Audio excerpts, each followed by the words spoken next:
Welcome, everybody, to another weekly football recap. My name is Dylan Bretto. I am with Big Brother Steven Bretto. The Bretto boys are here for the second week in a row. Second week in a row. Fantastic football. Ugly football. What the hell was the games we just watched? Well, I don't know, but we'll get there because I have words. We could start with the Thursday night game, Vikings-Eagles, where I kept getting messages in our group chat from Anthony. Why aren't the Vikings good? Because they suck. The defense. When you and I, the last few times we've spoken to Anthony and everybody here, have been very much so like this Vikings team's not good. It's almost like they are missing a running back that they let go for nothing and a defense. And they got worse. They got significantly worse. Except for Daniil Hunter. They have nobody. But so I don't understand how they can expect to do anything. In the first half of that game, they did. This is what happens with Jalen Hurts. You take away his first read, and he's fucked. And he starts having a bad game. It's 2 weeks in a row he's had bad games. And the Eagles always do this. When he starts having a bad game, we're just going to run the ball. Yeah, he was not good in that game. They always do that. Every time Jalen Hurts struggles, run, and they do everything. Because what do the Eagles do? RPOs, screens, and then play action, first read, get the ball out. Yeah, they ran the ball 40 times, 48 times. That's good. Yeah, that's because Jalen Hurts is struggling. They do it every time. He starts playing terrible. Run the ball. It's almost like he's not really good at playing the These first 2 weeks of football have not been Jalen Hurts' best. And it's terrible for the Jalen Hurts truthers who are trying to be like, he's very good at football. And then like there's people like me and you are like, we don't really know. But they ran the ball 48 times. Jalen Hurts 18 for 23, touchdown and interception. Devontae Smith had a ball game. 4 catches for 131 yards. A bailout throw, a bailout catch because Hurts threw a terrible ball. He bailed him out. A.J. Brown did that thing that these Ole Miss wide receivers do when they get to the NFL and just start throwing fits on the sidelines. Because we have DK Metcalf who throws fits on the sidelines and on the field. We get A.J. Brown throwing a fit on the sideline here. We get Elijah Moore throwing fits on the sidelines everywhere he goes. So here we are. Maybe the Ole Miss wide receivers are the problem. Maybe that's why Tennessee got rid of him, because he got mad at Tannehill for not getting him the ball more. I don't think that's why. I tell you what, Tannehill's job did get saved for now with that game. Who did they play? They played the Chargers. And the Chargers defense with a busted up Joey Bosa. Tannehill played a solid game. Outside of one, this is my favorite thing about Treylon Burks is he'll sometimes have like one really good catch, like he did in that game for 70 yards, and then do nothing else the rest of the game. 3 receptions for 76 yards. The Chargers defense is so terrible. Chargers defense is bad. Their coach calls the defensive plays. And the thing about it is the Spanos family is cheap, so they're not going to fire him until the end of the season. You want him to go. They're 0-2 right now. I'm not super worried about them, but I will be later into the season. Terrible play calling when it's time to call a game. The problem is with the Chargers offense, you kind of saw it with Miami last week. Once you start to really get pressure on Herbert, he starts to dance a bit and he can't get the ball out. Like Miami didn't blitz at all last week until the last play of the game. What's up, Courtney? How's everything going? So yeah, Titans win 27-24. Mike was very happy. Mike likes to do this thing where he doesn't talk in the chat when the teams are playing, but He'll come in real quick to tell you that his team's doing well, but then will disappear if something bad happens. Like there was a possession where the Chargers on the 3 straight third downs like had penalty, penalty, and I was just like, that is horrible football. He was like, I ain't see no penalty. All I saw was a touchdown, and I was like I don't know what you're talking about. I saw a touchdown. Whatever. I was like, all right, cool. I guess that didn't exist. Any just pick a quarterback against the Chargers defense on fantasy, you'll do well. We could go to Baltimore versus Cincinnati. Where tell me if you've heard this before. Odell Beckham got hurt. Shocker. Shocker. Odell Beckham got hurt. I love the way Baltimore's running their offense. It's almost like we've been saying. I for the pod, you may not know this, but for what seems like Lamar Jackson's whole career, Steven and I have been like screaming to the mountaintops that they should fire Greg Roman. And then when they let go of Wink Martindale last year, me and Steve were like, they fired the wrong coordinator. You got the wrong coordinator. Why would you fire him? They fired Wink Martindale the season after everybody on his defense tore their ACL. His 2 starting corners, his nickel corner, and both his safeties all hurt for the year. They all tore their ACL. So, like, I don't know why that's Wink Martindale's fault. Yeah, you can't play. And like, you fire the wrong coordinator. Receivers don't want to. My thing is, when has Lamar ever had any good receivers? He's never had them in college. What receivers were being drafted on that Louisville team? On that Louisville team? Nobody. None of those. No receivers. And then he comes in. Hollywood Browns was his best receiver. They drafted him. Didn't they draft him the year after he got there? Well, no, yeah, they drafted him. They drafted him, but he was not the best. Like, that wide receiver class sucked. Who was his best receiver since coming to the league? Snead. I think it's Willie Snead. Or Sammy Watkins. It was Wash Sammy Watkins. Now, but Zay Flowers is looking. Zay Flowers is my pick to win Offensive Rookie of the Year. The reason why it's not Bijan is because Arthur Smith needs to be fired because he just doesn't use Bijan enough. He can't get fired with 2-0 record. Every time I see on Red Zone the fucking Falcons are in the red zone, I'm ready to fire Arthur Smith. Everything he does is a fireable offense. Every single thing he does is a fireable offense, and it's infuriating because it's like, where's Bijan? Where's Drake? Where's Pitts? Why is Algier still? Like, I just don't get it. Like, Bijan is literally the best football player on your team. Why is he not playing? Fireable offense. Doesn't even use Pitts. Or fire Arthur Smith. Lamar Jackson, 24 for 33, 237 yards, 2 touchdowns. When Lamar gets time in the pocket with weapons that can, like, get open, it's a wonderful thing. Dude, he threw a dime to Aguilar, and Aguilar actually caught it. Oh, my God, that was a touchdown.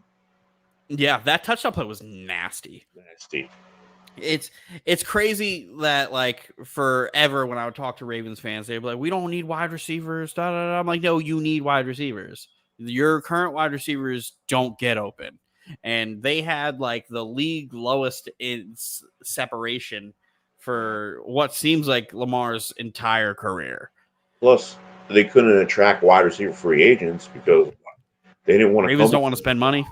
They don't want to block, though. No, yeah. Receivers don't want to block. It's against both. It's they don't want to block and not get the ball thrown to them because they're being schemed to be covered, and they don't pay. Like, I'm very surprised the Ravens paid Odell. They really had no choice. But, like, I'm surprised they did it because they never pay those guys. They always get, granted, Odell is past his prime, and that's very on brand for the Ravens to get a wide receiver past his prime. They do it every, like, 4 years. They go get a guy who's too long in the tooth.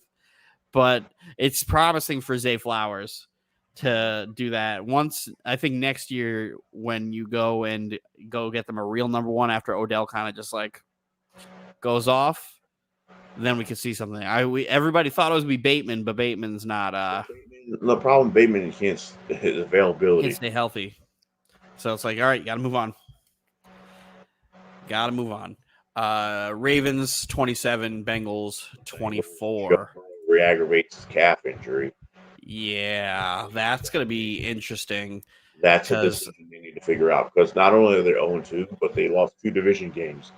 So they're 0-2 in the division. So they're really 0-4.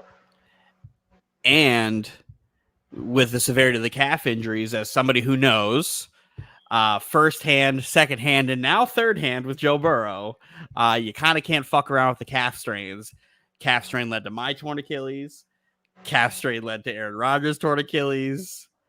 Calf strain could lead to another injury to Joe Burrow. So let's sit him for a bit and let their backup just kind of run them into the ground. Hopefully they could steal some games because Burrow is going to need some time before he steps back up onto that field. One wrong step, snap, done. So hopefully they figure that out. Seahawks, Lions. There was one play in this game. You're probably going to know what I'm talking about, where it was fourth quarter, like 2 minutes left, and Geno Smith's in the pocket, and he rolls left, has nothing. He's getting chased. He rolls around back right, and instead of throwing the ball away, or looking like he's going to throw the ball away, he tucks the ball after running like 30 yards back, tucks the ball and tries to run away from these linemen, have a beeline on him, and he takes this egregious sack at the end of the game. And as opposed to just like, okay, you've already broken the pocket, you've already done your things, just throw the ball away. He just tucks it. It's like, I'm going to run. And me and our buddy Roz immediately was like, that is very much so a Geno Smith on the Jets play. That seems like a play we've seen before. Yeah. Geno Smith's at last week and this week, he's missing his left tackle. So missed the left tackle, but this was a game. Last year was a game too. They had scored in the high 40s. Neither one of these defenses play a lick. So next year they got to put it on prime time. Yeah, like points equals ratings, man. You can't go through and not have this. This is a big time game because offenses are going. No defenses. Fuck that. Let them rock. Geno Smith, 32 for 41, 328 yards, 2 touchdowns. And he threw dime in overtime. Dimes. And then we got to give Jared Goff his credit too. 28 for 35, 323, 3 touchdown and an interception. Broken. MCDC needs to play Jahmyr Gibbs. Yeah, they need to get put Jahmyr Gibbs into the rotation. He needs more touches. He needs more snaps. Everything. So he had the field. And then 14 total snaps. You get Jamison Williams too. You want both those guys on the field at the same time when Williams comes off suspension. Mm-hmm. You want your burners. They're guys who could bust the top off of defense or give you the fear. You drafted him in the first round, play him. He's a running back. They're impactful. He had 7 catches for 39 yards, 7 carries for 17 yards. So I don't know what else they need to do. Also, CJGJ, Chauncey Gardner-Johnson, gone for the year, torn pectoral. That sucks because their secondary already fucking sucks. And Mosley comes back in 2 games. So we'll see how the defense or the Lions figure that out. The Lions fall to 1-1. Colts Texans. This game sucked. It was a high scoring game, relatively 31-20, but Anthony Richardson hurt again. If Uncle Rico came in instead of that offense, the Colts offense started moving. Well, yeah, Anthony Richardson was moving it with his legs. Gardner Minshew was moving it with his arm. This Texas team sucks. This Texas team is bad. And it's really only bad because they just lack talent. CJ Stroud looked good, though.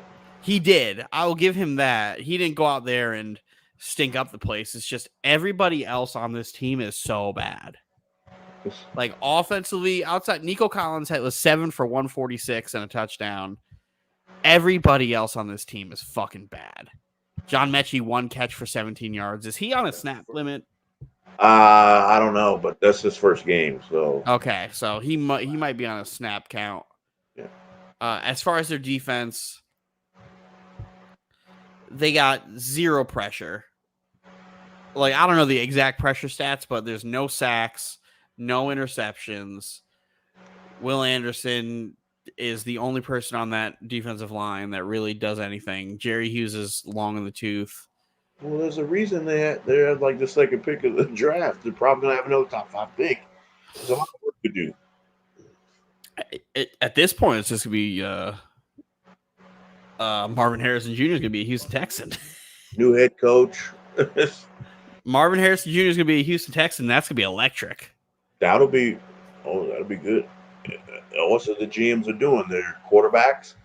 They draft get them their favorite target. Get the target from college. Oh, because that Marvin Harrison Jr. is so fucking good. You see his touchdown from Saturday? No, I didn't see his touchdown. He beat the safety up the field, who's the last man on the field, beat the safety by like 15 yards, and it was just like, thanks. Touchdown. It was just unbelievable. It's like, I don't know why he plays more than a half of football. Doesn't need to. 31-20. CJ Stroud, 30 for 47, 384 yards. Anthony Richardson, 6 for 10, 56 yards, but 3 carries, 35 yards, 2 touchdowns. I really would like to see him play a full game. Really would like to see him play a full game. If Steichen's going to use him to run as a battering ram, he's not going to play. It's going to be Uncle Rico.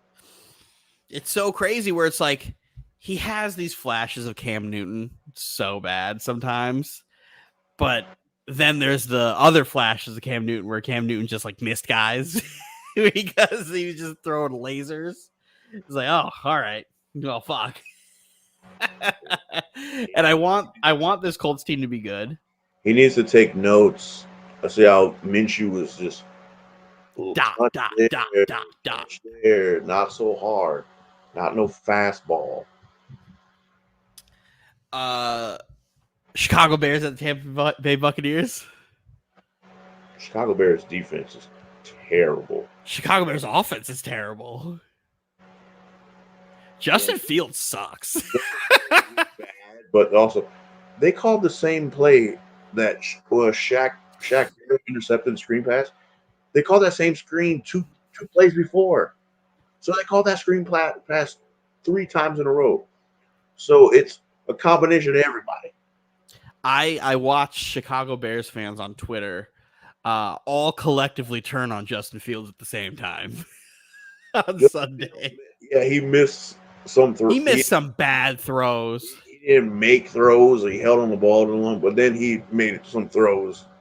He made some awesome throws, but then the majority of his throws were fucking terrible.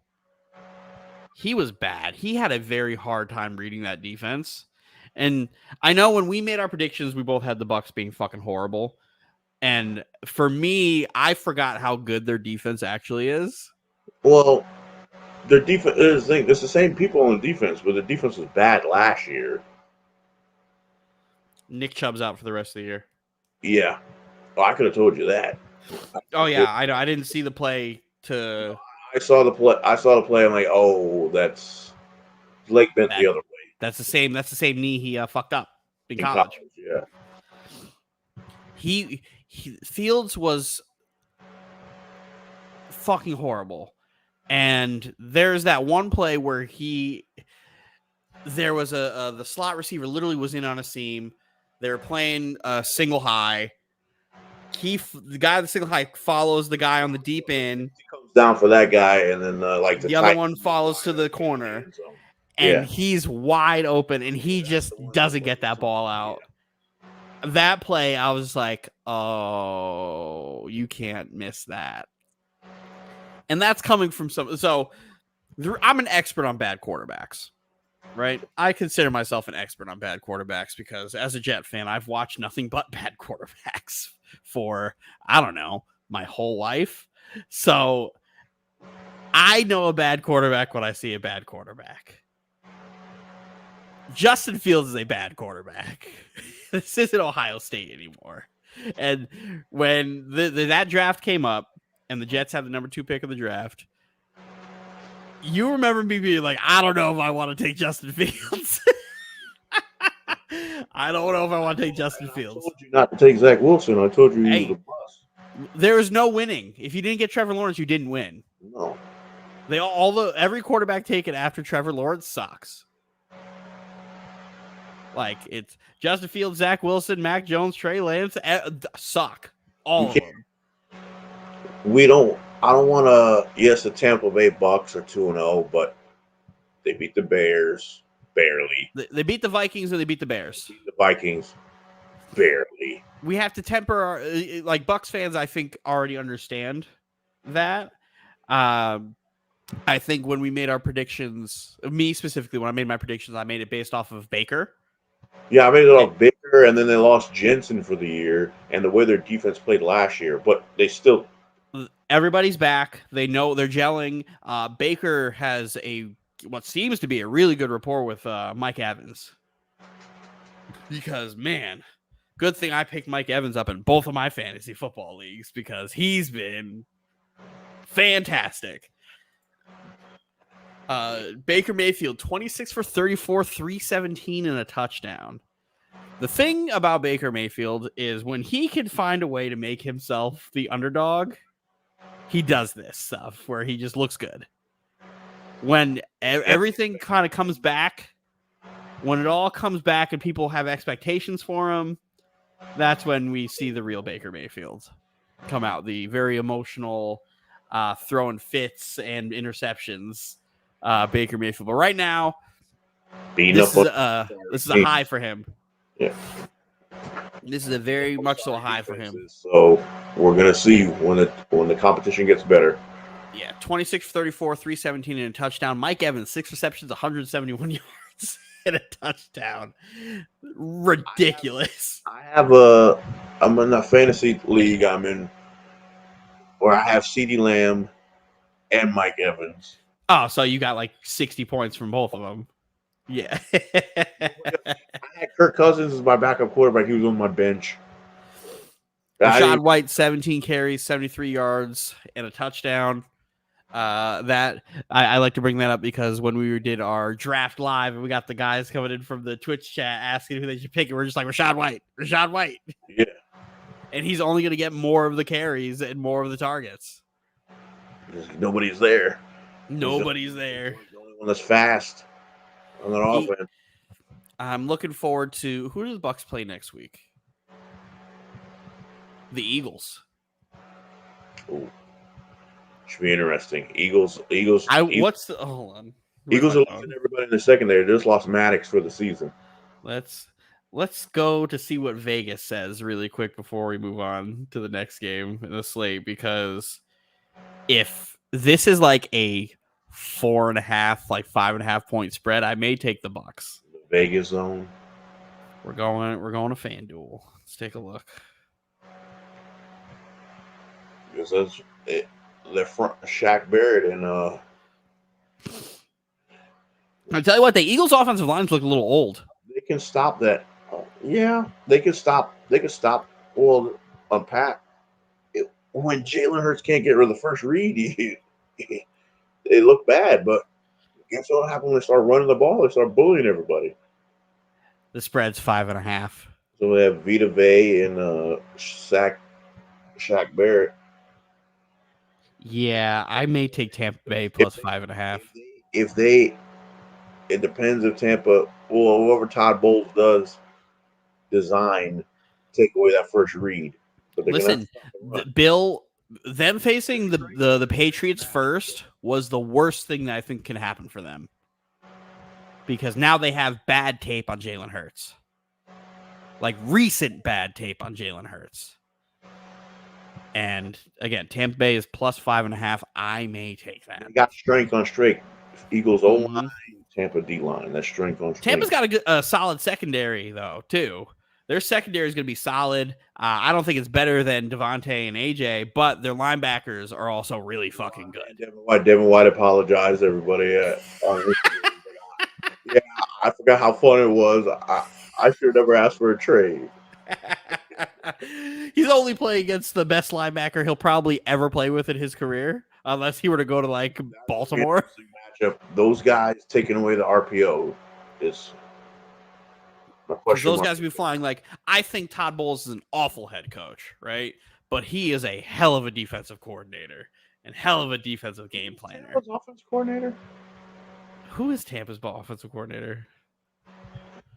This is why we got Google. Leftwich got fired last year. Dave Canals. Don't know who that is. I don't know who that is. We don't know who that is.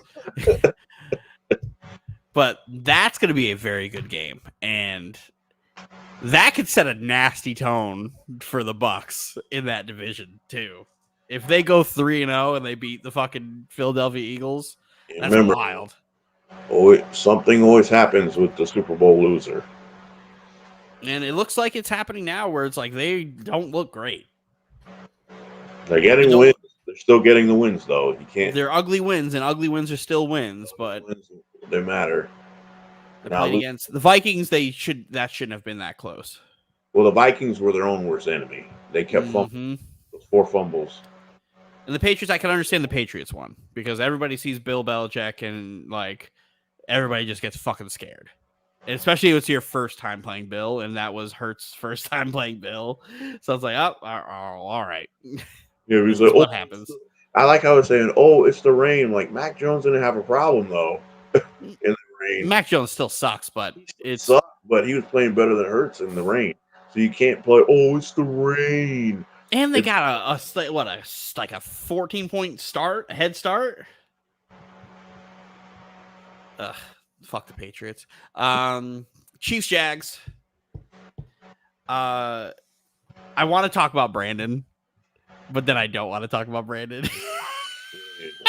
Because immediately I was like, best offensive football, huh? Everything he said, the opposite happened. Yeah, he's like, it's best offensive football. Yeah, the Chiefs defense stinks, man. And they couldn't score a touchdown. I want to say the Chiefs defense, as of right now, the last 2 weeks, the Chiefs defense has been keeping them in the game. It's not as good. Yeah, if I were to rank them without looking, I'd say they're like 17, 18. My problem with the game changed, and this was both Doug Peterson, disciple of Andy Reid. The game changed before halftime when Doug Peterson decided to go for it on 4th down with like less than 2 minutes or like 2 minutes or somewhere around it on his side of the 50 instead of just punting the ball, because there's nothing like. And one thing, Zay Jones, Calvin Ridley, Trevor Lawrence threw dimes to y'all in the end zone. Y'all got to learn to get your fucking feet down. That last pass to Ridley. There was 3 touchdowns. 2 to Zay Jones. He threw them high. He threw it high because he had to, so they could get it. But they did 2 to Zay Jones. He didn't get his feet down. I'm like, can Zay Jones get his feet down? And then that one to Ridley, but he didn't get his feet down. I'm like, you guys got to get your feet down. I'm like, what could Trevor do? Because the Chiefs stopped the run. They could not run the ball. But Christian was lighting their ass up. And then you gotta pay Chris Jones whatever he wants, man. 3 times in the end zone. They just could not get the second foot down each time. If you're the Chiefs, you have to give Chris Jones everything and anything that he wanted. Like, yeah, I know they already got it figured out, but like you got to call him and be like, hey, we're sorry. The Jags, they're on the rise though. They are. It's That they it's went head to head little things with the dynasty right now, with the team, the and they punched. little things they need to fix up. That three dimes in the red zone that all I had to do is get their feet down, 1 foot down, one more foot down, and that Doug Peterson, he's an analytic coach. You can't go for it there. Pump the ball because that They led did to the same thing the last week too. That's the thing I don't where Doug Pearson is just fucking stupid. That's why I call him Dumb Dougie P. Is that Andy Reid does the same shit too sometimes, and that coaching tree they do dumb shit. They're like Andy Reid's a great coach, but he also does dumb shit, especially when it comes with time management. Dougie P, you got a ring. He does dumb shit that you just can't explain. We move on. Packers Falcons. This was also an awesome game, filled with fireable offenses by Arthur Smith. The Packers shot themselves in the foot this game. They did. They had like 3 drop picks. Ritter was trying to give them the game. Trying. Penalties. Almost put AJ Dillon. AJ Dillon was horrible. I'm sorry. AJ Dillon has been horrible. He was horrible. Packers missed Aaron Jones this game. Very much so. When I was talking to Fredo before this, shout out to Fredo, friend of the show. He was talking to me. He's like, "Yo, Dill, if you want to get me something for Christmas, get me a Packers jersey." I was like, "Okay, cool. I'll get you a Jordan Love jersey." And Fredo notorious for hating Jordan Love every second he's been on the Packers. Now his favorite player.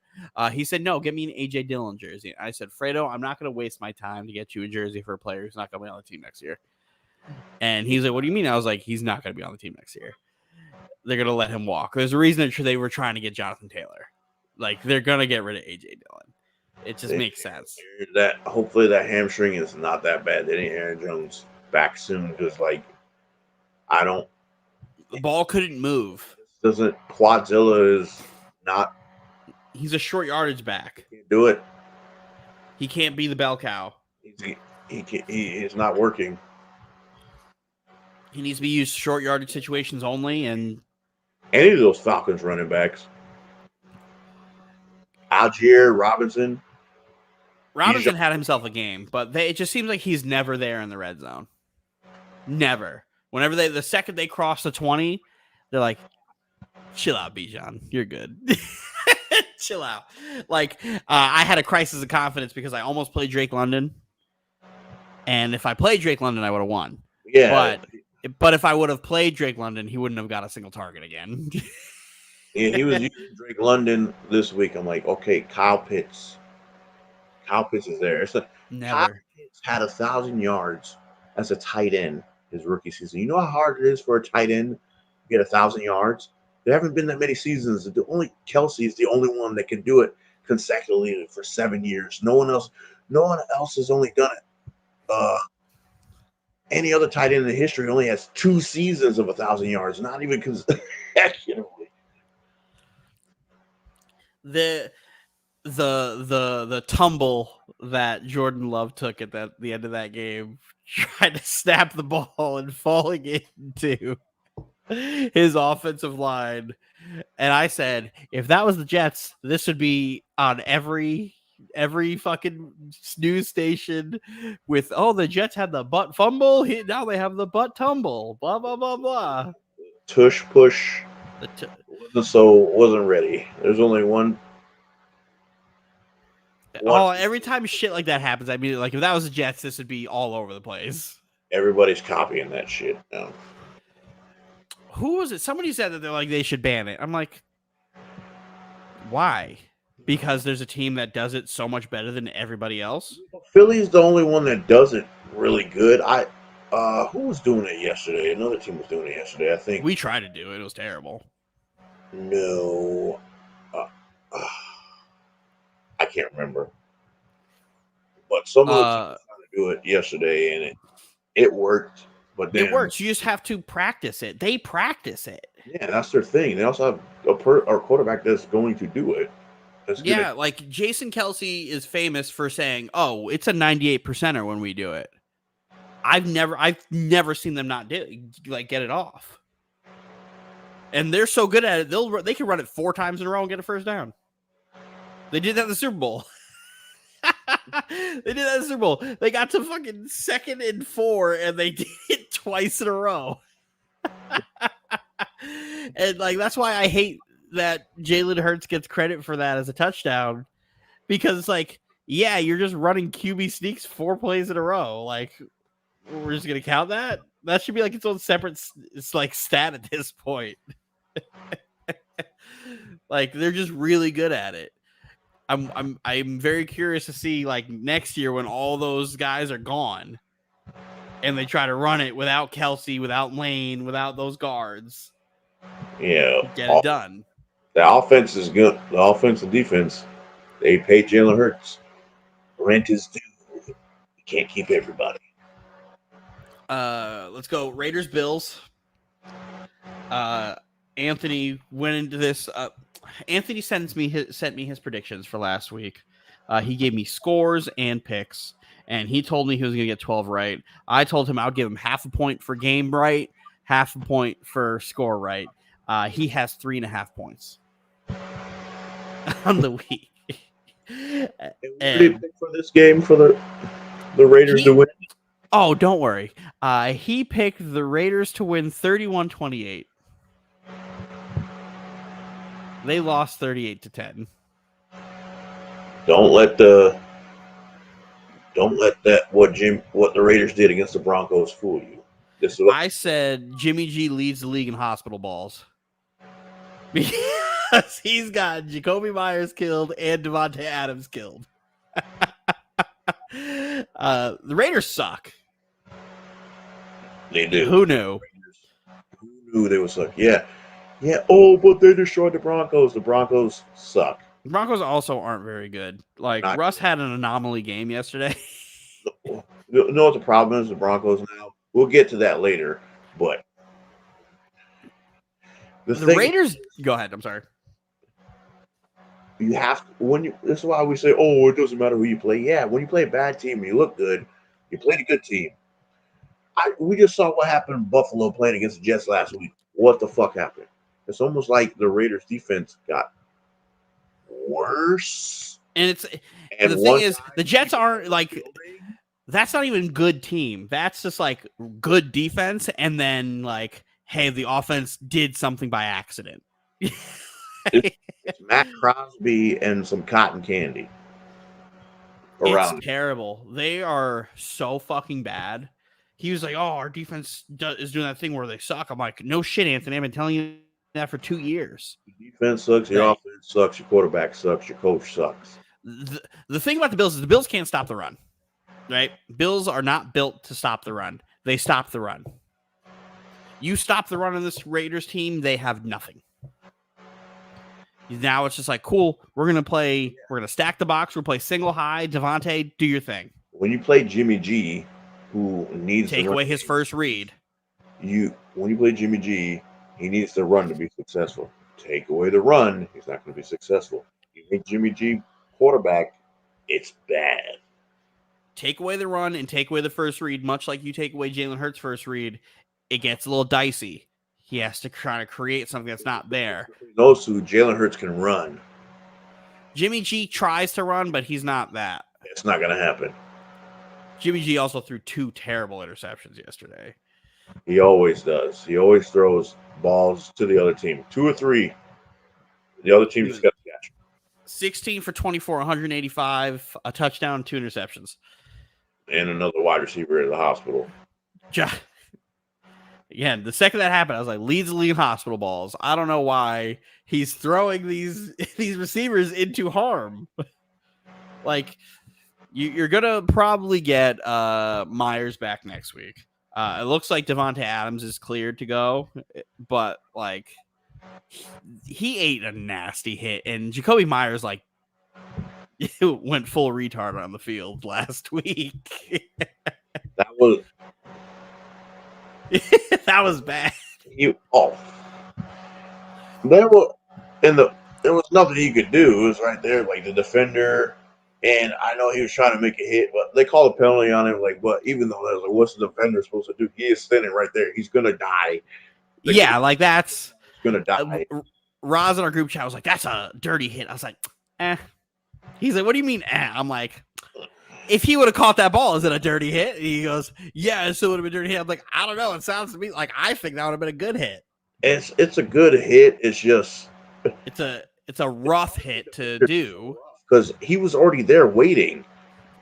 He can't pull it. He already anticipated it. Speed. Full speed anticipated it. Like, it is what it is. Right there. Is that like unnecessary roughness? Yeah, it is. Is it ejection worthy? No. 20 years ago, that was normal. Nothing. That's normal. That's Ed Reed doing that every week.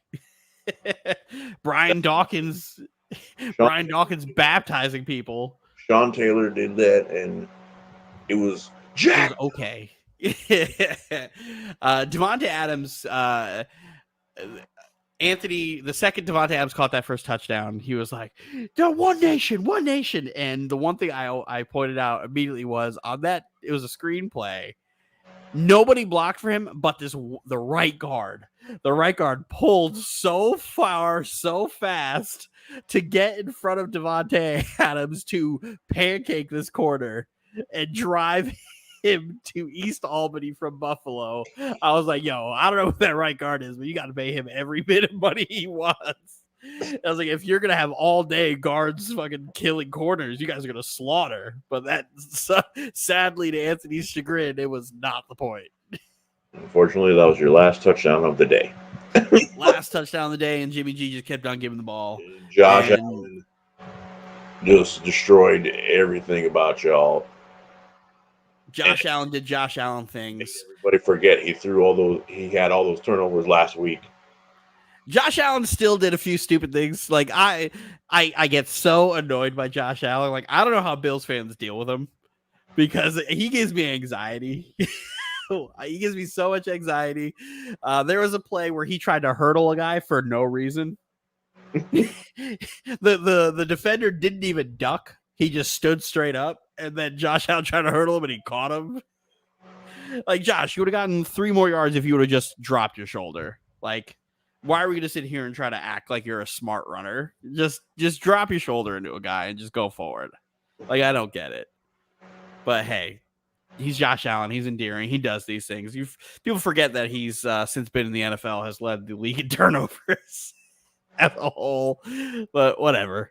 Well, not everybody. They turn the eye on that guy. They let him do his thing. He's endearing. They let him do his thing.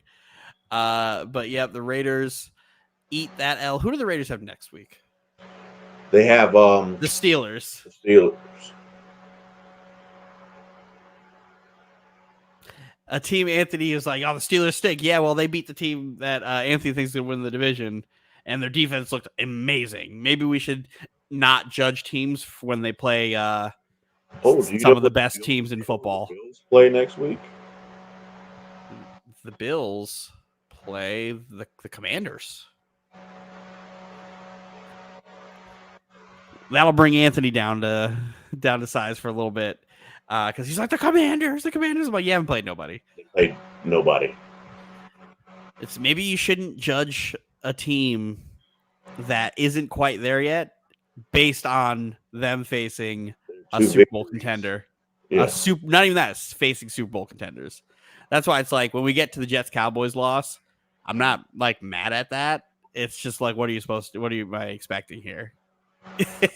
without Daddy, there's like, what am I supposed to do? We already did Chargers Titans, Niners Rams. Sean McVay has the illest case of little brother syndrome I've ever seen in my life.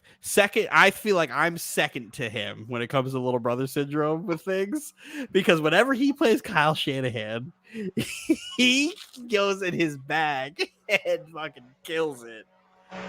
Yeah, all those guys that were together on Mike Shanahan's staff in Washington, they don't want to lose to each other. They all want to be one up to each other because they're all friends. So we're like, yeah, I got you. Like, McVay's the only one with the ring, so he's like, well, what do you got? Well, where's yours at? Well, McVay's the only one. Yeah, Yeah, he is. He is the only one with a ring. That's crazy because all the offensive guys are like that, but then like even Salah likes to get involved in it because Salah is like, oh, I know how to stop you guys. Like, what are we doing? I stopped you guys for 4 years in practice every day. San Fran's defense. Oh. Whoa. I was like, they're moving the ball like that. Puka Nakua breaking whatever, some like fastest to however many yards as a rookie wide receiver, like in 2 games. And catches. Okay, yes, that's what it was. Catches. Matt Stafford, even though Matt Stafford threw like 2 interceptions, you expect that out of Matt Stafford. People, I die on this Matt Stafford hill all the goddamn time. Matt Stafford's good at fucking football. Like, stop doubting Matt Stafford. That's my guy. I love Matt Stafford. He has the balls to make the throws nobody else wants to. Yeah, the ball. They fucking can't. Not supposed to. Like in the clear. Okay, like, oh, well, it's not a bad thing. So you remember when the Lions played the Chiefs and Goff threw the ball. There was a clear out route, and the ball was supposed to go to fucking and he threw it to St. Brown or whoever was in the middle, and somebody was wide open down the middle of the field. That would have been a touchdown. So somebody took that play and took what Matt Stafford did in the Bucs game in the NFC Championship game and said the same play. Said this is the difference between Matt Stafford and Jared Goff, because that ball's not supposed to go to fucking Cooper Kupp, and he threw it. That's why the Rams traded for Matt Stafford, because Jared Goff wouldn't make that throw. He would throw the guy. You're supposed to. Another example of Brock Purdy just game managing his way through this whole game. But read people. But hey, I'm still getting hate about me saying the Niners are going to get rid of Christian McCaffrey, even though McCaffrey just keeps having these great games, and I'm like, I don't care. Like, it's still going to happen. He's not going to be on the team next year. You see all the salaries they have. They have the highest paid somebody at some position. Yeah, like you can't afford to keep the highest paid running back on a team. You can't have everybody at the highest paid team. Someone's going to go. And what do teams don't like paying? Running backs. The Niners are going to sit there and be like, I don't want to pay the running back anymore. He's probably out of guaranteed money after this year anyway. He is out of guaranteed money. Yeah. They could trade him for a 4th or whatever, or 2nd, wherever the fuck they want, and get rid of him. Act like people forget, oh, Brock Purdy's undefeated. No, they've been undefeated since they made in the regular season, since they made the McCaffrey trade. Don't worry, he's going to still be undefeated because they're playing the Giants next week. Oh, yeah. Don't worry about that. They'll still we'll get speaking of the Giants 31, Cardinals 28. The Giants are bad at football. The Giants scored their first points of the year in their 7th quarter of the season. And they lost Saquon for 3 weeks. They did not score points in 6 quarters of the season, the first 6 quarters of the season. Now they had Arizona is trying to fucking tank. You can't be up 28-7 in the second half and then lose that game. There's no fucking way. Come on, man. And they just put Budda Baker on IR. Yeah, that team's trying to not win football games. They are a very aware football team. There's no way the Giants should have won that game because Arizona is tanking. This is, I think, the first like tank job where the organization and everybody are like, you know what? We're fine. Let's do it. Like, it didn't happen organically. Like that Browns team that didn't win a single game, I don't think they all like were aware enough to know that they were tanking. I just think they were bad. No, Browns team were fighting their ass off.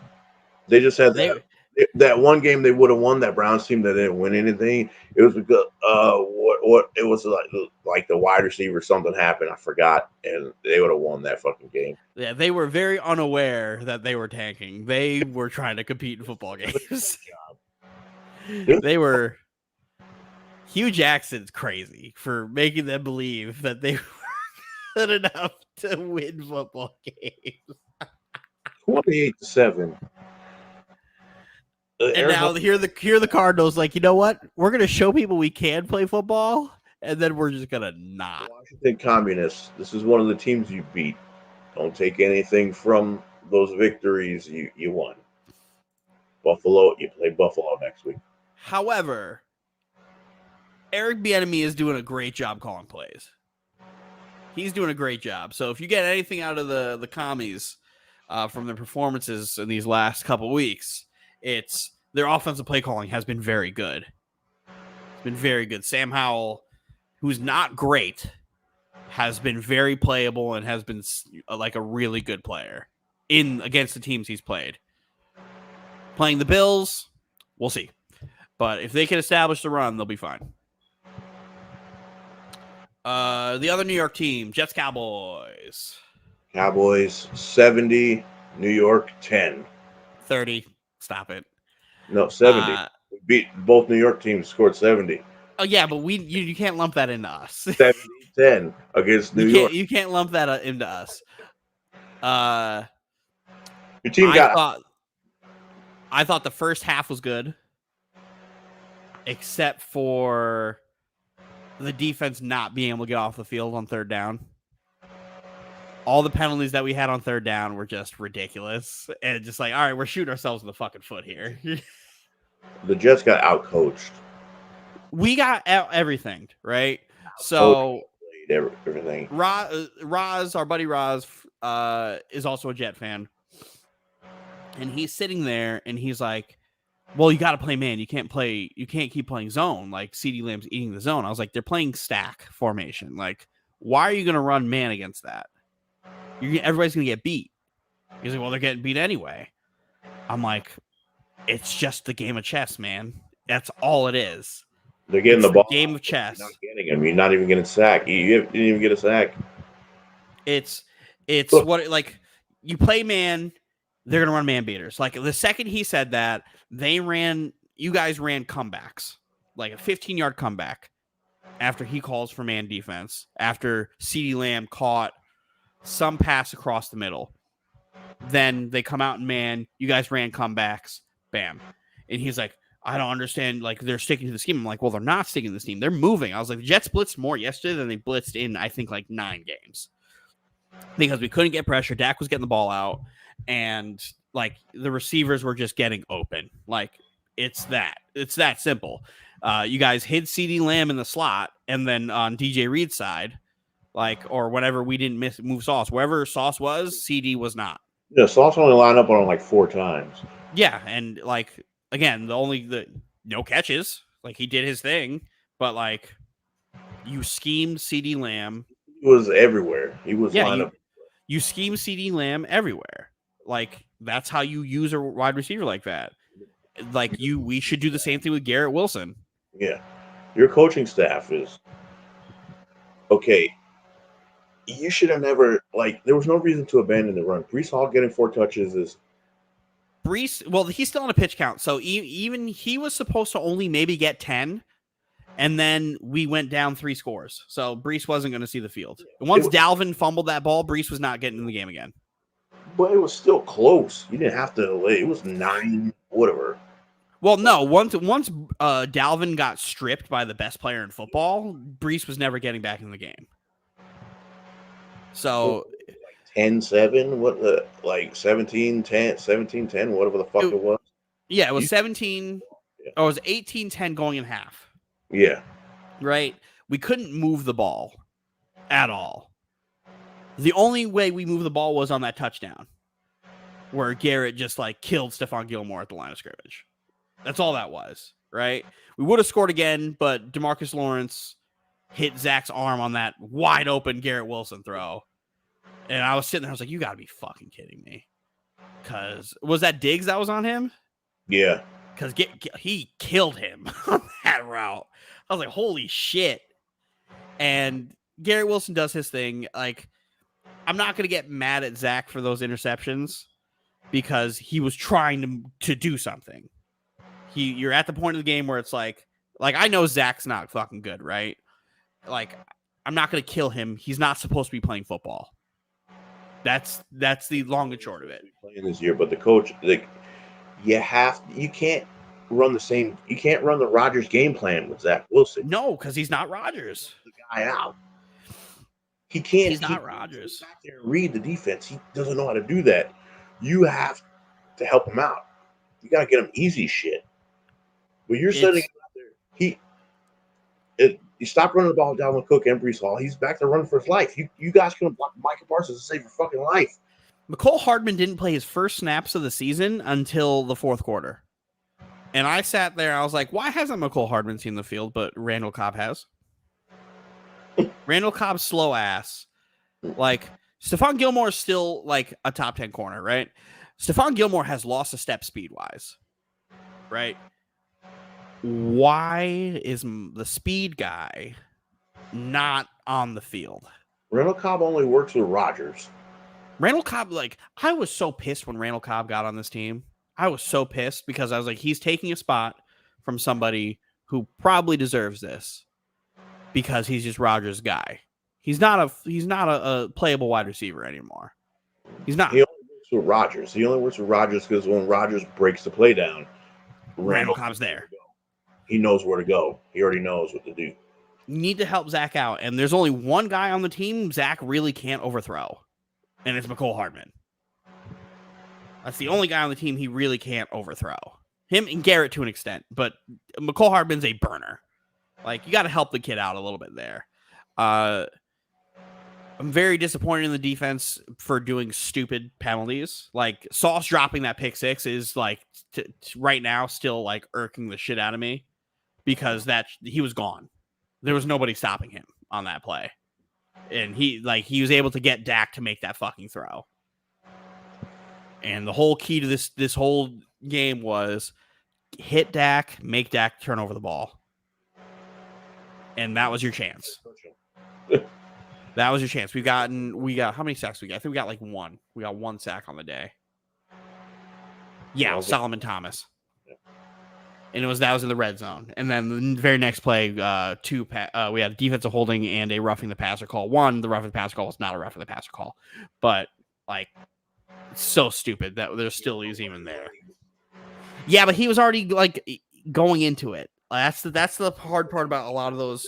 Every time they call that all the time now. It's stupid, but they always call when you go after the. But dude. It's also called in Jet World the JFM special, yeah. John Franklin Myers special, where whenever there's a good play, he ruins it with a rough in the passer call. I like to go back to the first Patriot game last year where Michael Carter II got a pick six and would have changed the trajectory of our season, and everything went to shit after there was a flag thrown on a bullshit rough in the passer call where I don't think the Jets have ever gotten a roughing the passer call for them since the Obama administration.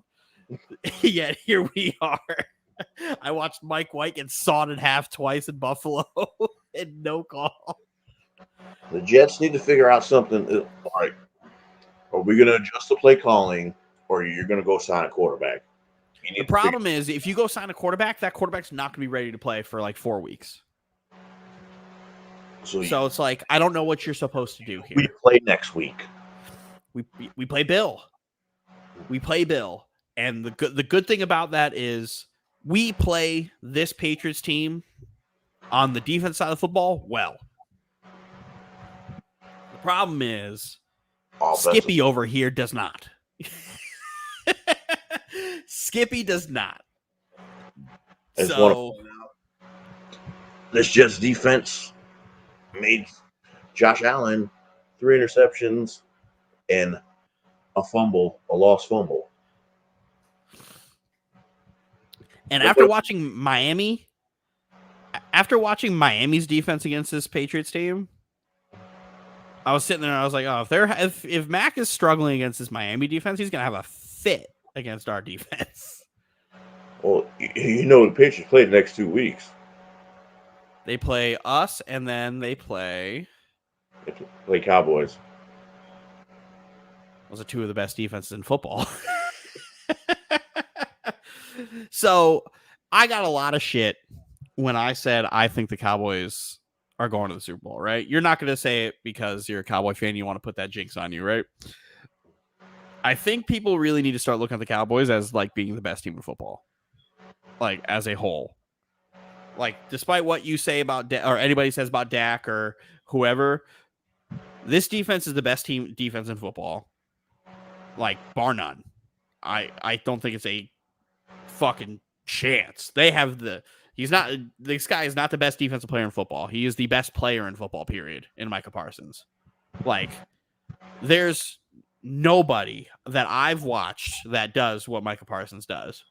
And I don't know that at his speed, his speed. His eyes is like 240. That first sack that he got had Twitter in shambles, had Jets Twitter in shambles, because he ran the craziest stunt that it had our buddy Roz blaming Dwayne Brown, the left tackle, when it wasn't his fault. No, he's like, he's got to put hands on him. I was like, he ran away. He literally lined up on the outside, he pushed him, and then he ran around the outside shoulder of the center in no time. No time. If you don't touch him, your quarterback going down. It's like no time. You don't have time to run shit. I don't care if it's a fucking screen. Y'all call it a screen pass. Y'all don't even block Mike Parsons. Fuck that shit up. Like, that's the a normal defense edge rusher. You wouldn't block him.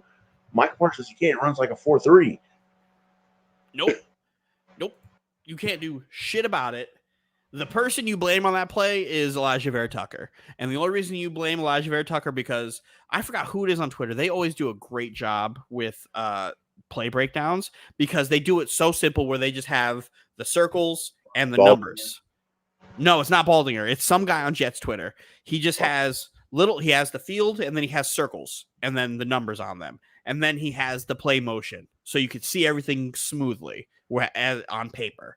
And you just see 11 go from one side around simple, and then you see the routes everybody was running. Whereas if he didn't come in as fast as he did, there was 3 different routes that were wide open.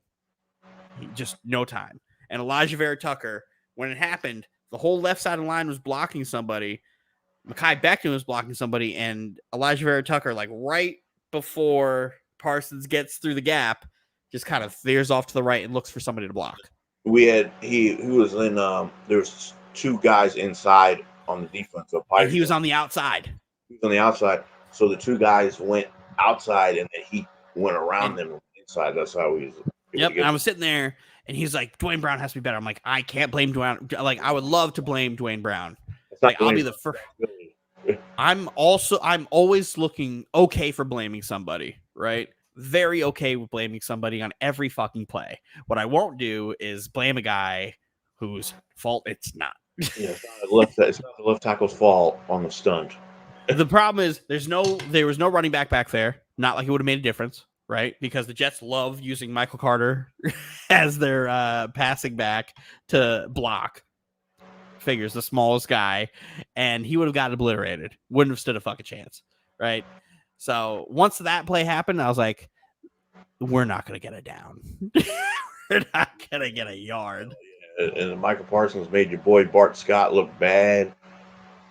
Oh, Bart Scott, he got terrible takes. I don't listen to Bart Scott. Bart Scott is on Fent. He is on Fent. Ever since he's gotten into the takes business, he's been on Fent. And I can't take him seriously. He freaking goes and he's like, run the ball at him. And then they showed Michael Parsons destroy the guard and then destroy your running back in the backfield. And then go and chase down Dalvin Cook as he's going down, rips the ball. Strips the ball. But just thank you. Like, what do you do? The tone of the game was set. It was like the first play of the game, you hand off to Dalvin Cook and DeMarcus Lawrence smacked him in the backfield. I'm like, oh, it's going to be a long day for them. I was like, yeah. I was like, I think if the Jets defense plays really well, it's going to be up to the offense to keep it close, right? Because the Jets defense is going to play good enough to where the offense still has a chance. When the Jets defense started making mistakes because they just kept going out there, they were on the field so much Like, Yeah. these mistakes are going to happen. Well, yeah, you were outplayed by like 50 plays. It was. So it's like, yeah, we stopped them on you guys on third down a few times, but then there's the other third downs where it's like we just couldn't fucking get off the field because they're gassed. No matter They're how good the gassed. They defense have to. is, they all get tired. They If you have to be out there so frequently, it's like we were going 3 and out every possession. out there for freaking 50 minutes of a freaking 60-minute game. The most rest they got was that last drive going into halftime where Zach was extending the plays because you guys couldn't keep him in the pocket. And I was like, if we can just have Zach do that, we'll be fine. He was not able to do that again. Ever again. He was the leading rusher of the game. I'm like, yeah, that's a problem. Yeah, I think they take that. They'll take that. The problem is, I'm like, oh, the offensive line is doing bad against Buffalo's pass rush. I'm like, oh my god. Well, it wasn't just Buffalo was blitzing the whole game. Buffalo didn't just come 4. Buffalo was coming 5, 6 at a time for the majority of the game because Buffalo's pass rush really is not existent outside of Rousseau and Vaughn, but Vaughn's not there. And the strength of the Jets' offensive line is like the right side, and that's where Rousseau plays predominantly. That's where Becton and AVT are there. But again, that's not gonna what are we gonna do? But Jets lose the Cowboys. It was to be expected. If Rodgers was playing, I would hope for a different outcome because it's fucking Rodgers. But I can't fault what's happening here because this is the backup quarterback. This wasn't supposed to happen. Anybody who thinks Saleh's going to get fired is stupid. Like, he's safe.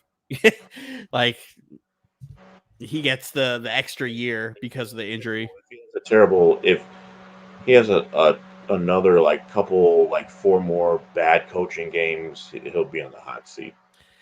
I think his seat's already hot, but I think he's fine because of the situation. Usually when you lose your starting quarterback, you kind of get the pass. Especially because the organization's really all in on him.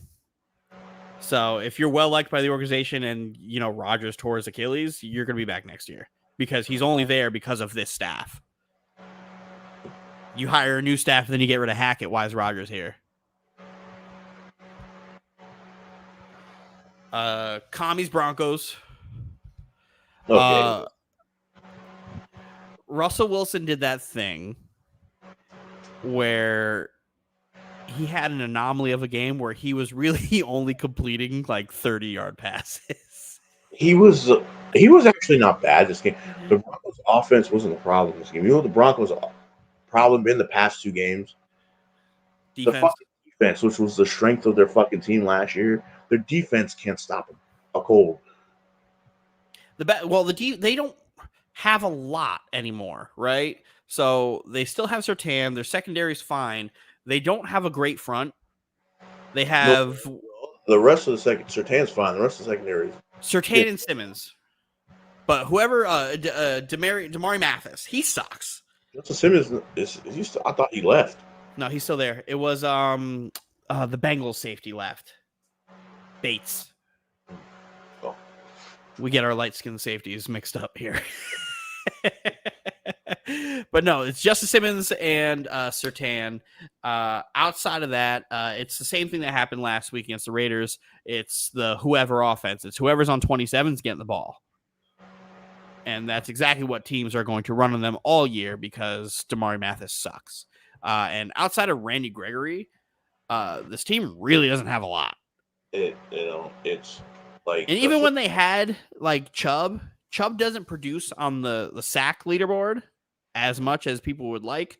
And this is not like they had, this is that, the interior defensive line that they had during that Super Bowl run where they had Wolf and Pot Roast on the outside of Vaughn and DeMarcus. It's the offense was moving the ball good this game. Russell played. They had it's his deep ball. His deep ball looks so good. He had a couple of those deep ball throws. He fell in love with it. It's that whenever he could get those off, it's always great.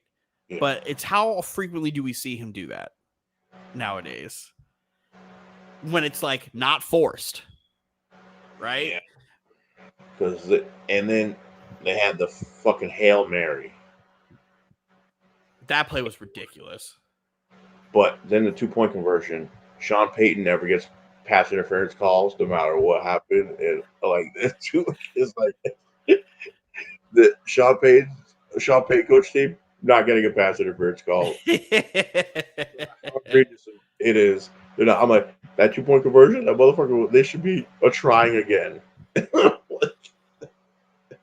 Shout out to the commies for getting the run game started. I'm a big Brian Robinson guy.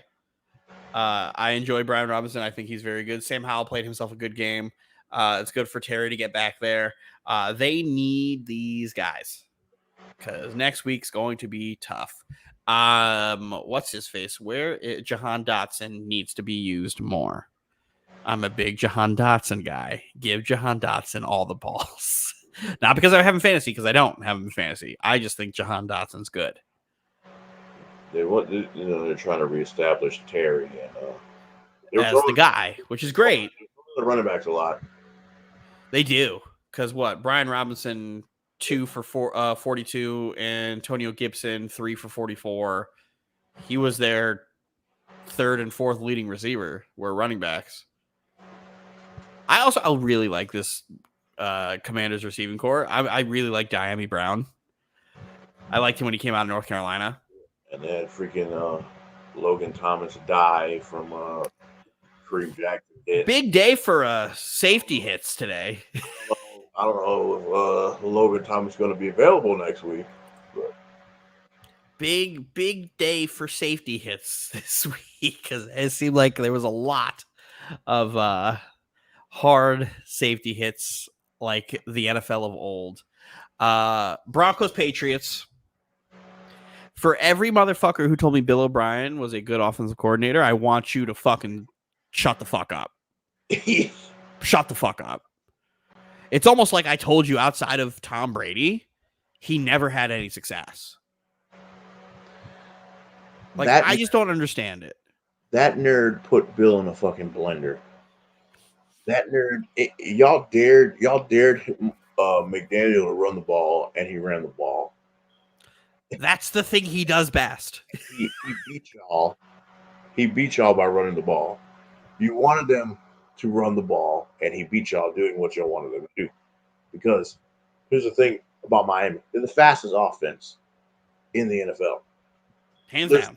Skill positions. Mostert runs a 4.2. Waddle, we already know about Cheetah. The two little slot white boys in Barrios and Shakar Hart, or whatever the fuck his name is, those guys are burners too. Like, if you're the Patriots and the strength of your team is Ramondre Stevenson, don't you think you should use Ramondre Stevenson? I think you should. Bill O'Brien, people. I think you should. There should be no way in hell, as a Patriot fan, I don't care how good you think Mac Jones is, there's no way in hell Mac Jones needs to be throwing the ball 42 times. He shouldn't. He shouldn't be throwing the ball 42 times in a game where you scored 17. What is that? Yet Ramondre Stevenson gets 15 carries. 15 carries. Got to run the ball more. Run the fucking ball. Like, what are we doing? Short yardage, Zeke. Zeke gets the short yardage. And then Anthony's sitting here, he's like, I don't know why the Patriots aren't playing good. I'm like, I can tell you why the Patriots aren't playing good. They're not running the ball. Here's the thing. It's time for all the 20-year-olds that benefited off these Patriots to realize it's over. It's over. It's done. Everybody goes through this when they have the little dynasties. It's over. It's done. It's not the same. Bill is only still coaching because he wants to break Don Shula's record, because Don Shula pissed him off when he got caught in Spygate, and Shula said every one of those fucking wins should be taken away, and that pissed Bill off, and he wants to break Shula's record. I don't understand. And so Anthony hit me with, I don't know why the Patriots aren't good. And I said, they don't run the ball.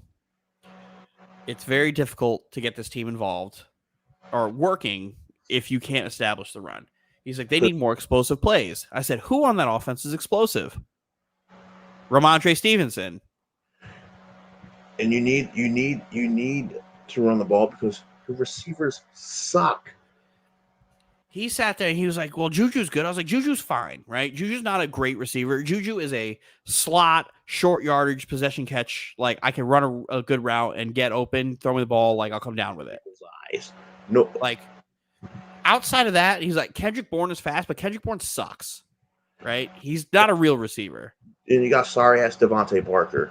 He's convinced Devontae Parker is awesome, right? Devontae Parker is trash. Outside of 1 year in Devontae Parker's career, Devontae Parker has never been good. You're right. So I don't understand why that's a thing. Your most explosive player on offense is Ramondre Stevenson. Maybe get him the ball. Run the ball. Use him more. Screens. Y'all used to throw the ball to running backs all the fucking time. What changed? It's almost like they were calling plays and Tom Brady was like, no. Because it seems like every offensive coordinator they bring in here since Tom, the offense doesn't look the same at all. But Tom got to bring that whole offense with him to Tampa and make it work the same way with better weapons. Won a Super Bowl, actually. Your receivers don't want Mac Jones. You don't want Mac Jones throwing the ball because Mac Jones sucks. His receivers are worse. What if I told you that since Mac Jones has been the starting quarterback of the New England Patriots, they have beaten 3 playoff teams? I believe you. One of them was a game where Mac Jones threw the ball 3 times. The other one was the Titans, who had 12 guys on the injury report. And the other one was that crazy 85-mile-an-hour wind game in Buffalo. No, well that's the 3 pass game. The other one was the Dolphins last year. Without Tua, with Skylar Thompson. Those are the only 3 playoff teams the Patriots have beaten since Mac Jones. Tua's 5-0 against Patriots. Since Mac Jones has been in the NFL. What if I told you that the Patriots are 0-12 in games where Mac Jones has the final drive of the game? Oh, I believe it because I've seen it. So I need the Patriot bootlickers and the Patriot fans to realize, as Steven said in the last couple minutes, this is not the same team. Like, Brady's gone. 12's not coming through that door to play quarterback anytime soon. Like, I'm not going to sit here and say the Jets are going to do shit right now because our quarterback sucks. Like, our quarterback sucks. We're not going to win games. We're going to win enough games to fuck us, right? That's just what happens when you have a good defense. Your defense can keep you in games. You're going to fuck around and throw a touchdown by accident, and bam, here you are with 8 wins. You guys are in trouble. You guys are in trouble. If you guys cannot figure out that Bill O'Brien is trying to sabotage you, remember, Kraft brought Bill back. Kraft was thinking about getting rid of Bill. He's getting tired of Bill. Kraft loved Brady. Remember that. Kraft did not want Brady to play for Tampa Bay.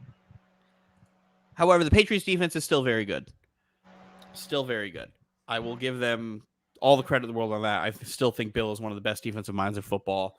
That field goal block came out of left field for me. I was sitting there watching that game, and I said, oh, this guy come off the fucking sideline?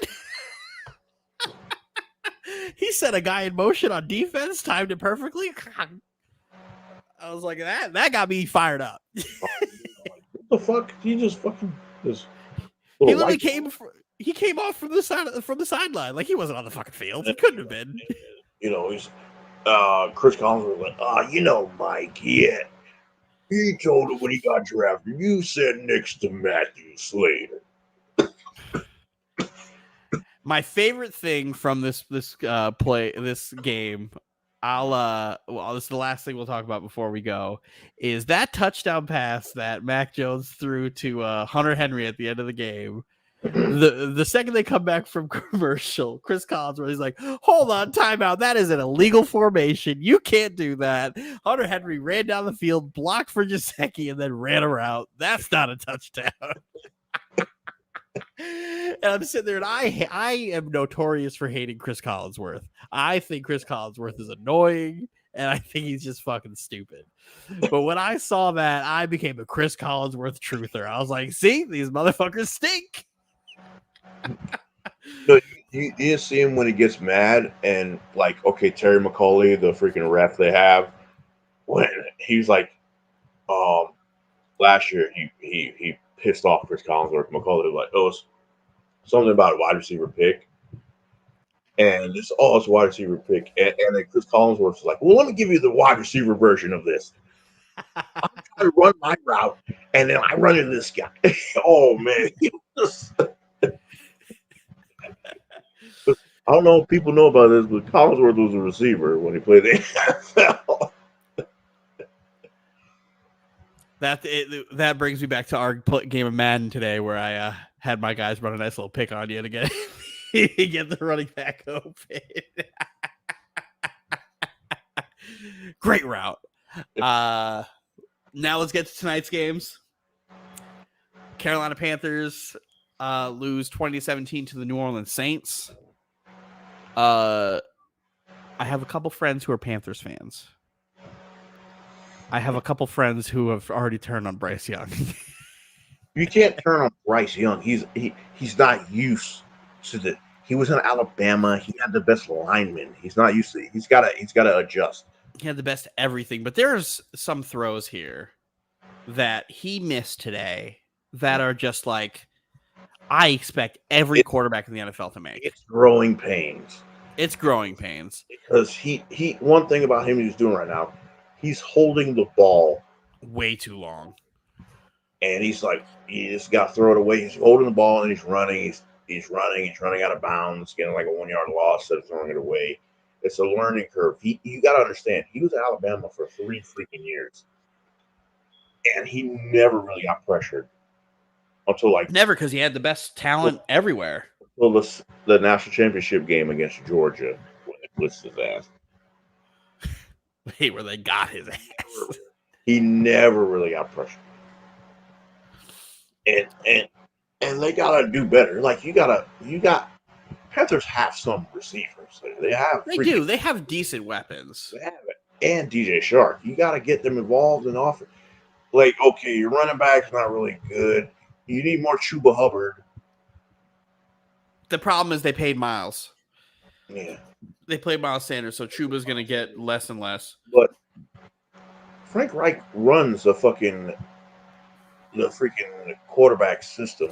It's the freaking a very easy system. A very easy quarterback system. I'm watching, but he's not calling the easy throws.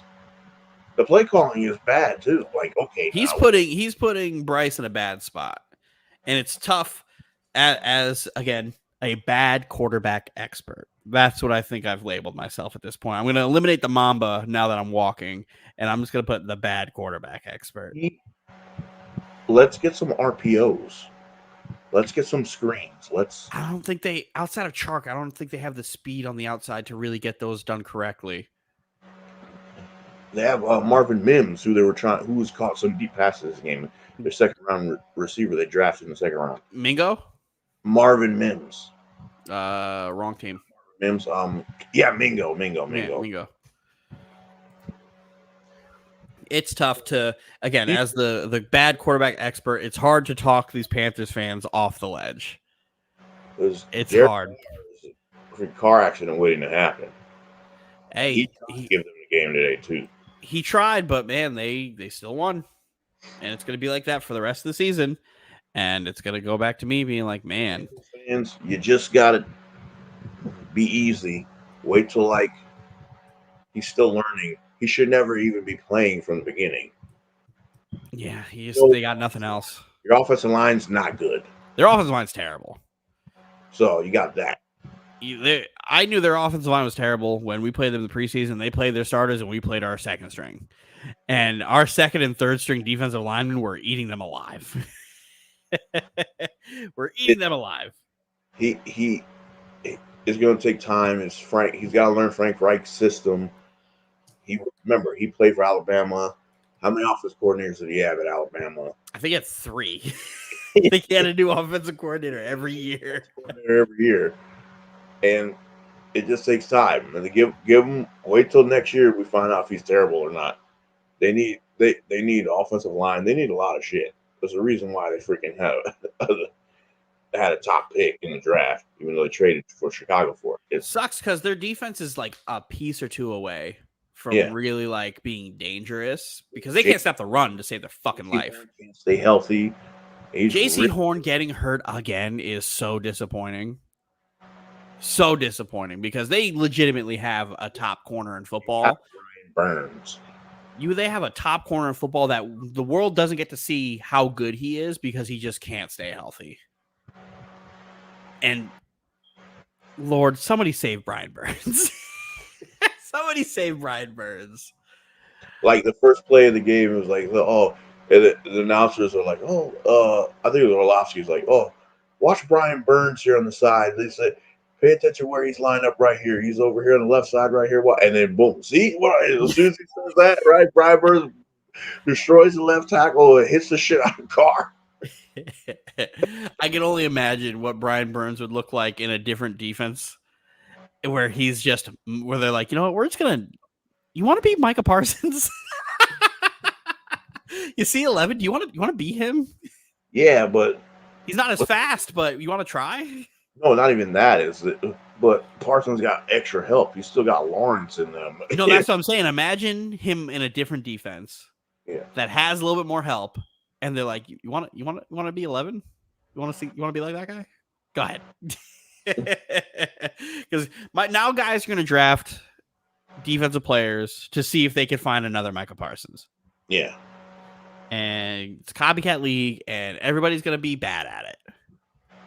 Because they're just going to look for a fucking athlete. That's all. They're just going to look for a fucking athlete. His speed. His 40 time was like, They're just going to look for an athlete and not a guy who actually has like the legit talent. Because Micah Parsons at Penn State was a fucking game wrecker. The way he is right now. That's what all the teams this past draft, we had like the most quarterbacks drafted. Because everybody was trying to find a Brock Purdy. Quarterback. That is a outlier of all outliers. But that's what because we had like the most quarterbacks drafted and they all suck. Drafting all the rounds. And they all suck. All of them suck. Saints win 20-17 in a not a very good football game.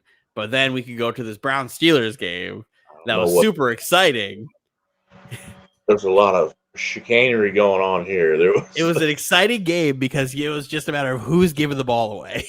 And then it was like a bunch of what the fuck moments. Like, what the fuck? First play, bounce off the tight end, hit the tight end in the hands, bounce off the big Patrick hands, who bobbles it, and the tight end hits him, and then it goes into Highsmith's hands, and he runs it back with pick six. What is it? 3 fumbles lost for the Browns, an interception, just everything that could go wrong went wrong. Yeah, and then Nick Chubb, everything that went wrong. Nick Chubb out for the year. Some are saying his career is probably over, from what I've seen.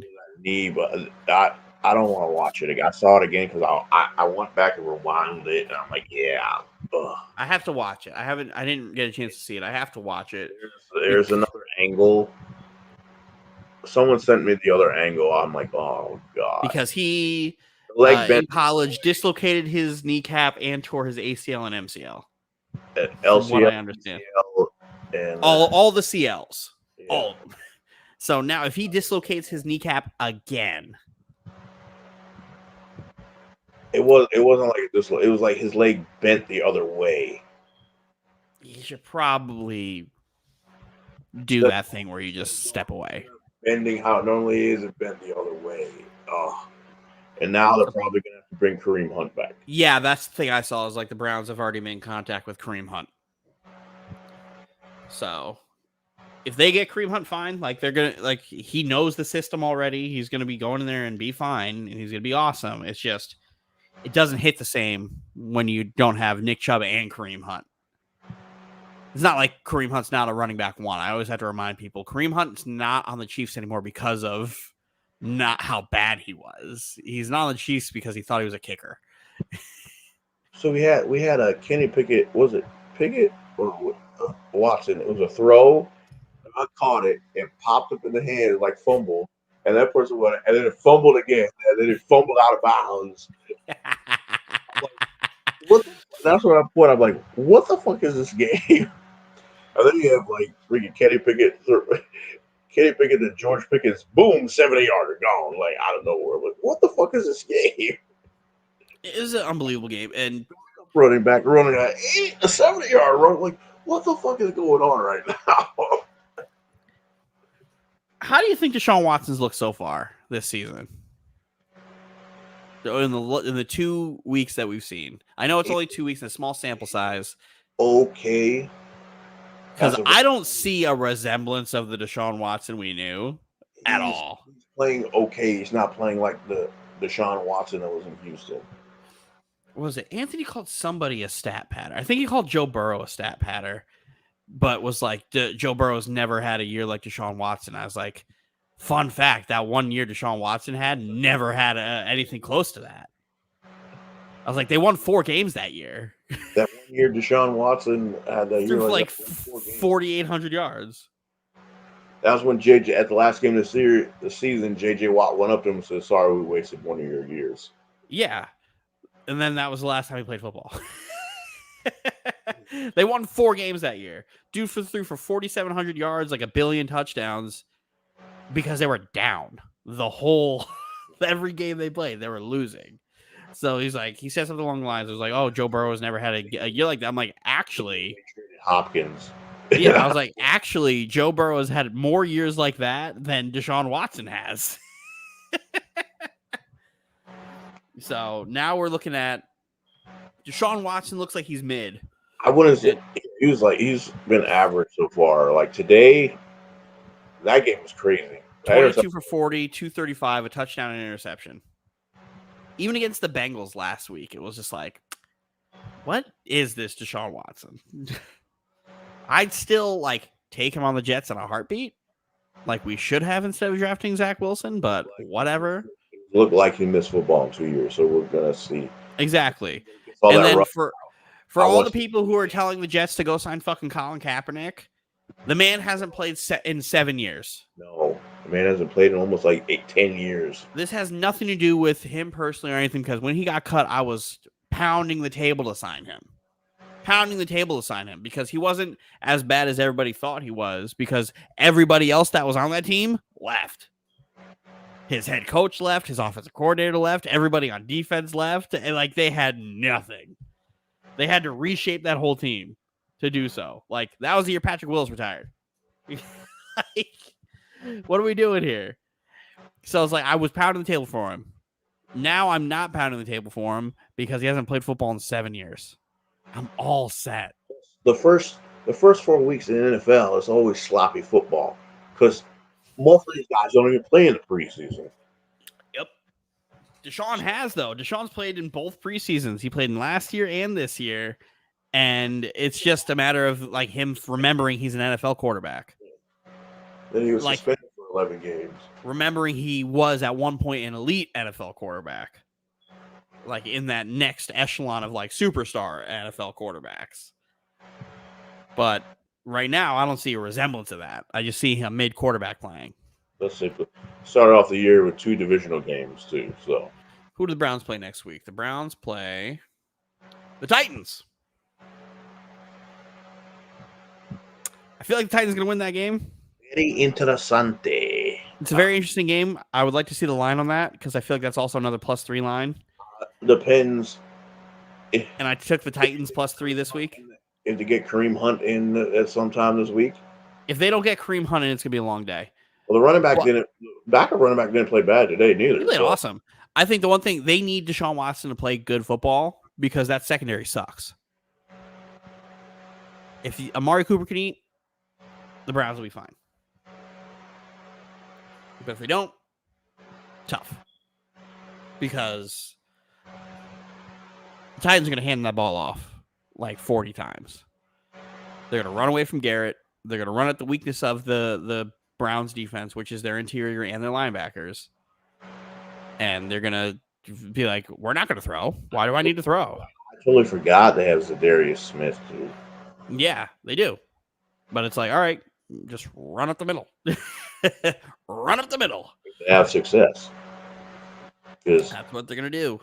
If they load up and just make Ryan Tannehill throw the ball, Garrett and Smith are going to eat. Eat because their offensive line's in trouble. That Titans offensive line looks like they lost 3 starters and suspended a guy for gambling. But we got a lot of good football coming up. Looks like Sunday night next week is Raiders Steelers. I don't know why the Raiders have a Sunday night game, but whatever. I don't understand it. Flex that game. What the heck? But we got another Monday night doubleheader. Tampa Bay, Philly, which I think is a good game, and Rams, Bengals. That one could be either way. Either way, but it's Joe. The thing about it is the calf injury for Joe Burrow. Burrow's not playing. I don't think Burrow's playing. They had their backup taking the reps today, so I think Burrow's out for 4 weeks. The only reason I say 4 weeks in particular is I rested my calf strain that I had for 4 weeks, ramped it up, felt good, still tore my Achilles. So if the game plan is to keep him healthy, you should probably sit him. But hey, what do I know? The problem is they sit him. You can't afford to sit him. I don't even know who the backup is. What the fuck's his name? Joe Eason? Eason from Washington, yes. So we will see. It's a must-win thing. If they go 0-4, they're in trouble. Because who do they have next? So they have the Rams week 3, week 4. They have the Titans. Yeah, they're already down. They're already down 2 games in the division, and they lose. They can very much so go 0-4. If they go 0-4, then they're down now 3 conference losses. Yeah, you can't do that. Can't do that. So I hope for their sake, Joe Shiesty figures it out, or the organization. But as head coach, why don't you run the fucking ball? He got a calf injury. He missed all training camp. The least you could do is run the fucking football more. Yeah, 13 carries. Again, why are we in situations when we're in 1-score games and our quarterback's throwing the ball 40 times and the running backs are getting less than 50, like less than 20 carries? When you're good running backs, it's a good running back. When your good running backs are getting less than 20 carries in a game, but you're throwing the ball 40 fucking times against good secondaries. Well, the Raiders secondary is not that good, but it's hurt. Everybody's hurt. It's hurt, but it's what they lost Marcus Williams. They still have Humphrey. Humphrey's hurt. Oh, Humphrey's still hurt? Yeah, Humphrey has been hurt past 2 games. Run the fucking football. What are we doing here? What are we doing here? I know this is a passing league, but run the fucking football. We need to make hats. We need to make merch that just say run the football. Run the ball. You run it, how much strain is on that calf without Joe Burrow running around and then pulling his calf trying to make a throw. The problem is with those Achilles, they can just happen. They can literally just happen.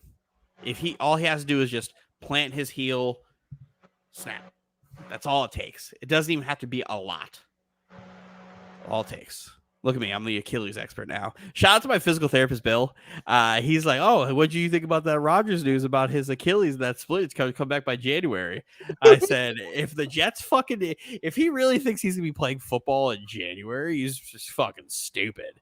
And my physical therapist was like, he's like, how long were you immobile for? I was like, I was immobile for 6 weeks. He was like, okay, cool. When he just got hurt, right? If he comes back in January, that's like 4 months.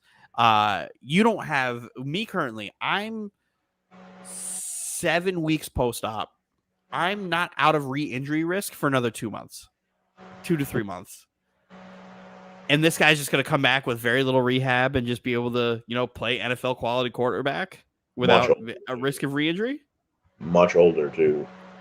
And he's 40. Body Right? don't feel the same. My physical therapist said, he's like, if the Jets play this guy this year, one, fire everybody, and then put Aaron Rodgers in a fucking straitjacket because he's fucking crazy. Like, don't let him do that. That's malpractice at its finest.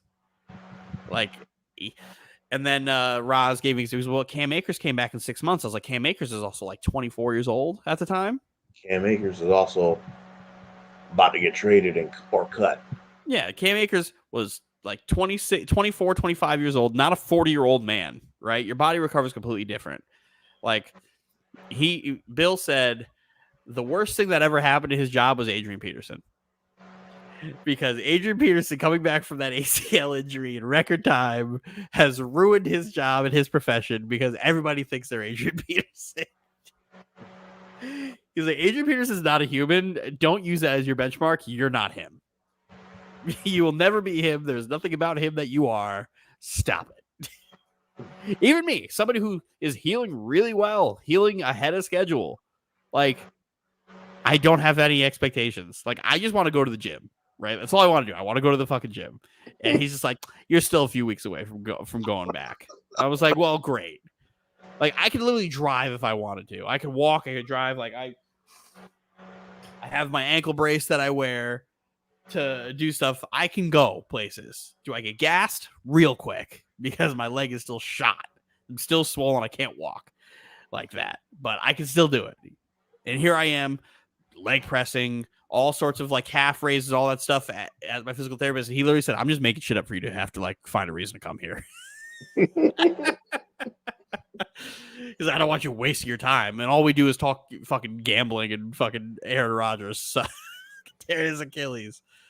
First thing, I went the very next day to physical therapy. He goes, all right, let's get you healed up. Somebody's got to play quarterback for the Jets. I didn't laugh. I'm cursed. Organization. I'm cursed, man. All my sports teams are cursed. Everybody but the Yankees. All my teams but the Yankees are cursed. At least I got to see the Yankees win multiple World Series. Multiple World Series. I'll never see the Nets win anything because I had injury problems there too. My best players on my favorite teams love getting hurt. Reason why the Yankees are in the playoffs this year, Aaron Judge got hurt. Reason why the Nets didn't win nothing, Kevin Durant, Kyrie Irving, James Harden all got hurt the same season. The reason why the Jets don't win nothing, Brett Favre gets hurt, still decides he's going to fucking play, ruin our season. Aaron Rodgers gets fucking hurt. The Jets, throughout the history of the organization, it's nothing but bad luck. The best moment in the Jets is winning Super Bowl III. Then everything else since that is tragedy and travesty. It's Joe Namath's fault. I am of the belief that Joe Namath sold his soul to the devil legitimately for that Super Bowl. Because guess what? 1999, Vinny Testaverde. Coming right off of a AFC Championship game. Everybody thought the Jets were like really fucking good. Torn Achilles. Done. Season's over. Suck. Suck. We sucked ever since. When Joe Buck ran that shit off, I'm like, oh, we need a wellness check. I didn't. The signs were there. The signs were there. Like, once I saw Vinny Testaverde do the coin toss, I was like, oh no. Oh no, because we haven't talked about this yet. Once I saw him do the coin flip, I was like, shit. Shit. I already was like, I'm not mentally prepared for this. Me and Steven were talking before the game. I was like, I'm not mentally prepared for what's about to happen. Oh, I'm very scared of this game. Very scared of this game. I'm very scared of this game. But 4 plays. Nothing bad ever happened. Nothing good ever happened to New York on 9/11. Janice saw me, saw my face, was with me watching the game, saw me, saw my face, got up and left. My mom calls me the next day. She's like, are you okay? I'm like, no, I'm not fucking okay. I'm not. Janice then pops, slides in, and she goes, "He looked like he was about to cry." All of my joy, every bit of joy that I've ever had in my life, flew out of my body.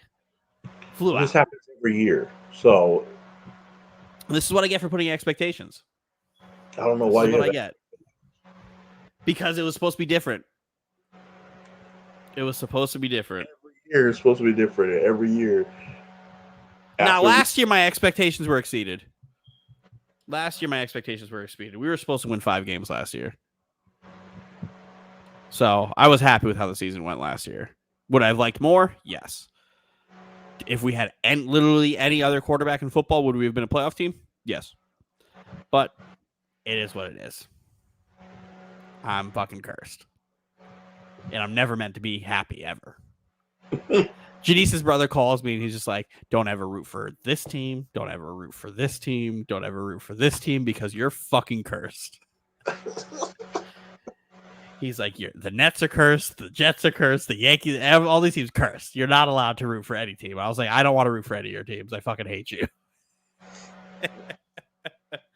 But here we are. Now I watch football with just an expectation of maybe we'll win. Maybe we'll win. Who knows? The fun for my season is gone. It's gone. Oh yeah, just like I think this is record timing. I think the last time I was this low was when Sam Darnold got mono. I think this is the last time I was this low. But I'm lower. And with that, ladies and gentlemen, I'm Dylan Bretto. This is Steven. The Bretto boys have been here for your second weekly NFL recap. We'll be back next week to recap week 3. Hopefully, we both return here 2 happy gentlemen with W's on our boards. Fuck the Patriots. We'll see you next week.